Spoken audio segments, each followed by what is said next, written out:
One more quick thought about Christian nationalism. It occurs to me that many of the people most likely to enthusiastically embrace Christian nationalism are also the people most likely to have a very narrow and exclusive definition of what it means to be a Christian. Specifically, in two respects, they're very likely to exclude progressive Christians from what it means to be Christian, and very likely to exclude Catholics from what it means to be Christian. There's specific reasons for this that have absolutely nothing to do with religion, with theology, with the actual Christianity bit of the Christian nationalism.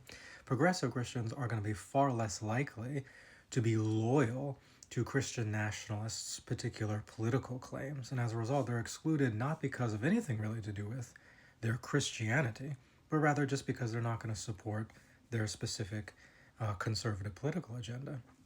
And Catholics are excluded for an even more sinister reason, and that's because when we're talking about Catholicism, we're really talking about the global church. We're talking about more than 1 billion black and brown bodies. We're talking about people all over the world, and perhaps most relevantly for the Christian nationalists in particular, we're talking about people from Central and South America who are trying to immigrate to the United States. And so they're excluded, again, not for any reason having to do with their Christianity and their beliefs and what they may very well agree on theologically with many Christian nationalists, but because they're betraying the central tenet of Christian nationalism, which actually has nothing to do with religion at all, but instead with race.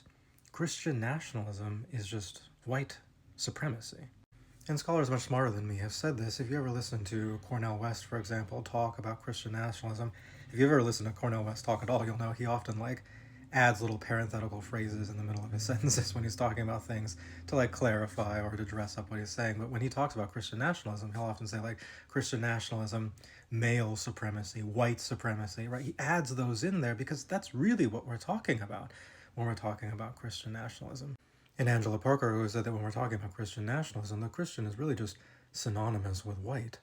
And when your allegiance is to whiteness in theory, in practice, your allegiance is going to be to whatever powerful authoritarian entity is going to go out of its way to secure more privilege for white people.